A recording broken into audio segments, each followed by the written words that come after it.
If you're a guitarist looking for new ideas to improve your playing, check out this mobile app I've built. It's a visual guide to hundreds of riffs, licks, and chord shapes that you hear in a lot of famous songs. The riff and lick shapes are new. You won't find them anywhere else. They're one of the best ways to break out of a rut. Just scroll through the shapes, play the sound examples, read about how they're used in famous songs, and then pick up your guitar and play. Just place your fingers to match the shape. I'll tell you more about it in this video. But first, the elephant in the room. What is that on your nose? Yeah, I had a little piece taken out. No, the real elephant is what took me so long to get the mobile app built. It started as a free web app I launched last year, along with this YouTube channel. It got some good reviews, but a lot of people were saying, hey, it needs sound. I want to hear the sound these shapes make. So I dropped out, started focusing on the mobile app, and watched my YouTube subscriber growth flatline. But it's finally done. It's not free. I'm selling it for a small one-time fee, but there's no ads, no subscriptions. Buy it once and you're done. And if you want to see what it's like to use it, my free web app is still available. There's no sound, and it looks kind of primitive compared to the mobile app, but it uses some of the same shapes, although a smaller number. You can find it at guitarviz.com. And if you haven't already, check out my intro video on this YouTube channel, where I talk more about these common riffs and licks and how a lot of players miss out on them. If you're feeling stuck on guitar, not making progress, this is one of the best ways to get unstuck. In this video, I'll focus on the riffs and chord shapes in the mobile app, rhythm guitar things. There's lots of licks and lead guitar stuff too, but I didn't have time to fit those all into this video. I'll start with some simple open string riffs down by the nut that any guitarist can add to their playing. Then look at some movable riffs that come off of those two basic bar chord shapes. And finally, some of the areas in between that a lot of guitarists aren't quite as familiar with. I'll use some famous songs as examples. There's close-ups of my playing so you can see how it relates to the shape. The video has chapters you can skip around. And if you like what you see, please remember to like or subscribe, and be sure to check out the mobile app on the App Store or Google Play. Shapes in the app are either open or movable. Open shapes use an open string, so they usually can't be moved up the neck. Here are some examples of open string riffs in the app. Like with a simple open C chord, just to hammer on from that open fourth string. Using different shapes. Even two strings at once. You can do the same thing with an open G chord, hammering on from the open fifth string. Each shape has a sound example played in the style of that first song in the list. Here it's the Joker. Here's a closer look at how that's played.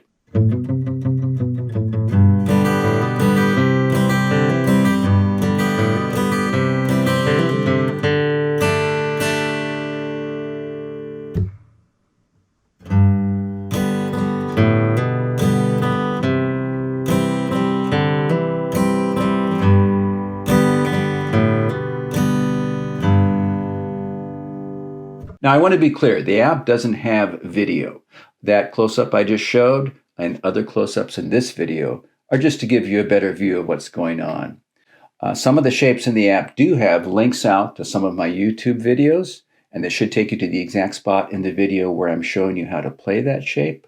It's not perfect. You might have to sit through an ad. You can't rotate the phone so it's full screen, but it's a start.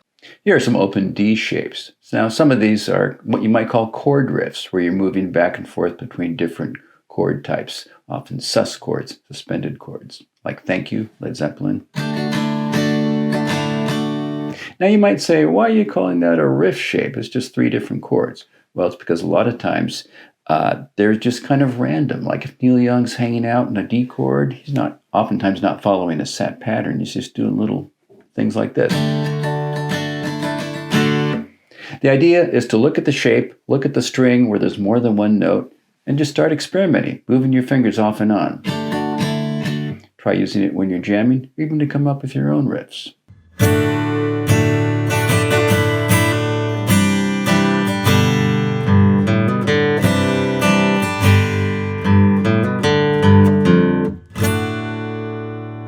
Here's some more open D shapes. Of course, you got this basic blues boogie thing, like an up around the bend. You've got this common shape. Click any shape to view in color, it'll show you pitch. Relative pitch, the intervals. This is the sound of the flat third, the minor third, to the major third. You've got some of these riffs where you're reaching over from the chord to grab a lower string, maybe even giving it a little bend. Again, click to view in color to see pitch, and you'll see how far to bend. A lot of these lower string bends are only a half step or so. And there's lots more in open E and open A.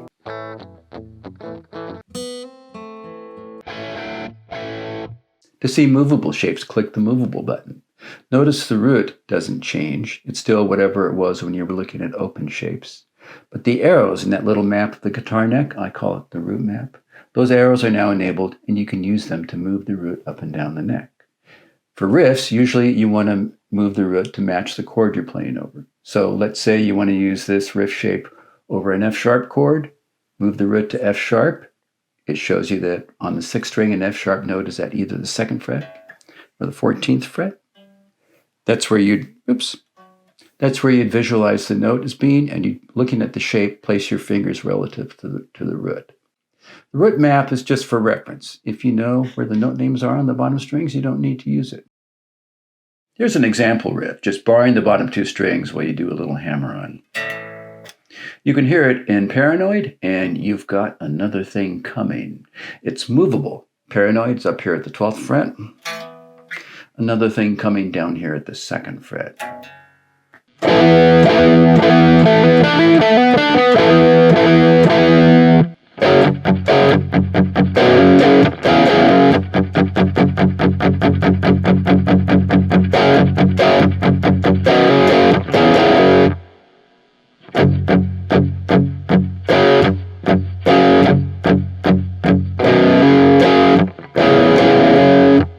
Both examples have other things going on besides this one little riff.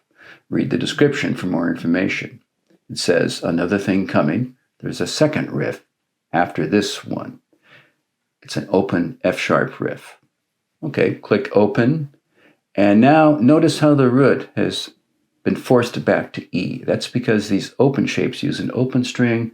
They're not really movable. The root is fixed. Okay, where are the F sharp open shapes? Well, scroll all the way to the end of this section, or go back. If you're at the first shape in this section, just swipe or click the left arrow to go back.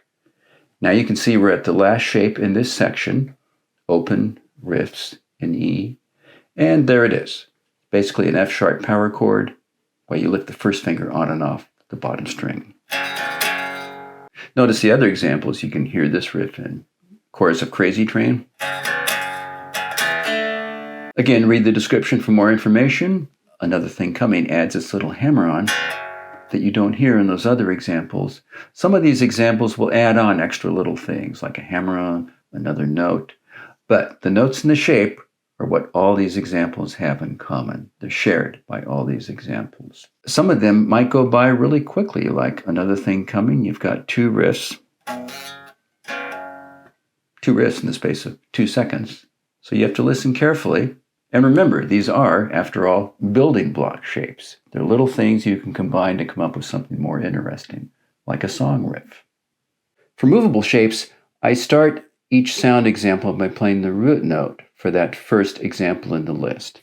Paranoid, the root note is E at the 12th fret of the 6th string. So you'll hear me play that first note and then the riff. You can compare the riff shape to the underlying chord or scale shape by just bouncing back and forth between the chords tab and the riffs tab. Here you can see that we're basically taking that power chord shape and barring your first finger over the bottom 2 strings and doing a little hammer-on the 5th string. Try moving that slider to A to see some 5th string root shapes. These are played in the same place as you'd play that basic 5th string root A shape bar chord.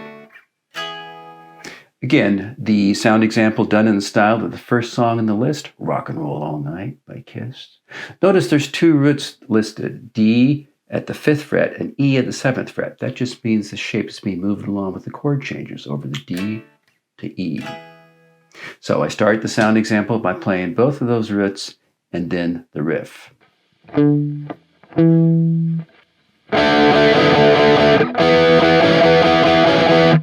Now, some of these shapes might seem pretty basic, but listen carefully to the rhythm and you'll hear some nuances sometimes that are helpful to pick up on.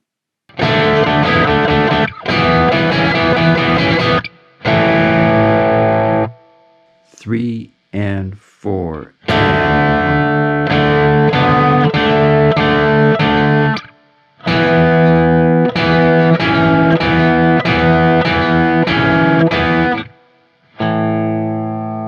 Now compare that to the second song example on the list, the chorus of Sweet Home Alabama.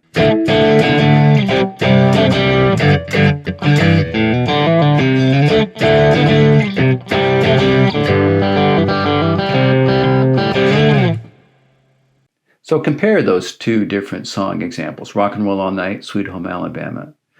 Same basic shape, but used in different rhythms, different places on the neck, playing the notes in a different order. That's why I don't supply tab with these shapes or try to tell you exactly how to play each song example, because they vary. But what they all have in common is this underlying shape. And the best way for you to get that shape into your brain, your muscle memory, is by trying to match the song examples and the original recordings. So those were some basic riff shapes. The shapes in each section, chords, riffs, licks, always start off with the most basic. There's lots of higher, like intermediate level riffs. I've got over 150 riff shapes in the app. Everything from, lifting bars or notes on and off, to the top parts of chord shapes where you lifting notes on and off, some of those upper strings or lower. Some interesting intervals, like this guy, found in everything from the Beatles and Frampton to Red Hot Chili Peppers and the Strokes. And lots of these little bars where you're covering 2 or 3 strings at once, they form the basis for a lot of riffs. You can do some interesting things with them, like add the thumb, like in this shape that's found in, once again, You've Got Another Thing Coming, but also Highway Star, Tush, and more.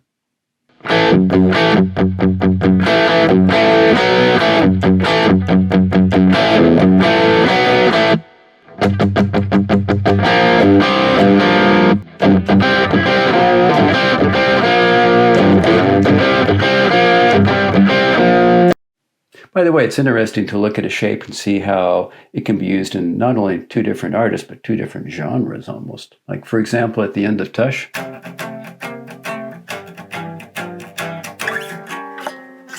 this thing over the G chord,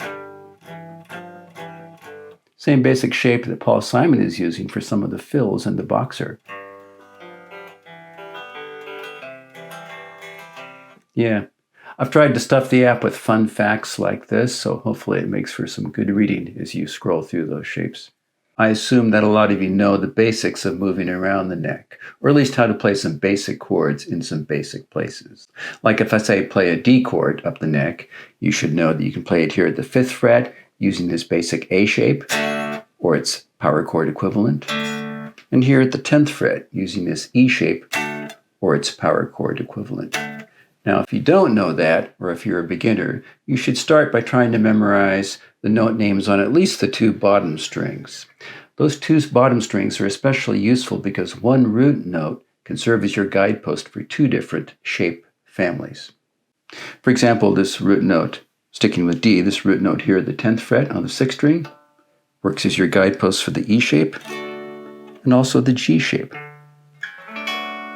Likewise, for the 5th string root note here at the 5th fret of the 5th string, that D note, that can be your guidepost for the A shape and also the C shape. The root note is the same in both of them.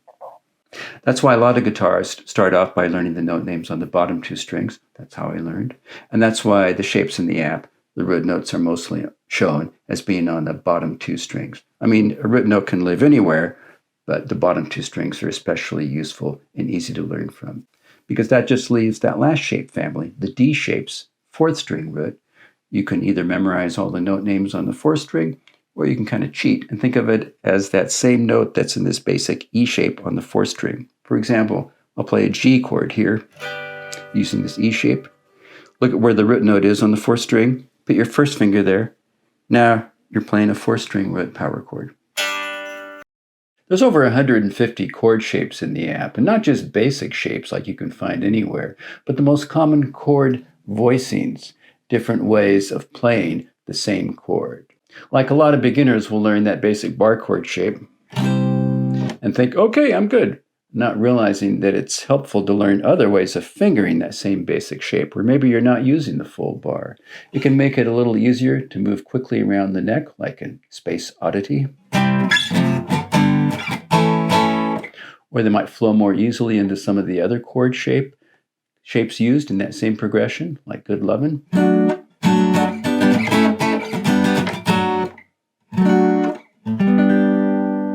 Or it can free up some of your other fingers, especially the little finger, for riffing off of the chord shape. Hendrix does this a lot, like in Purple Haze.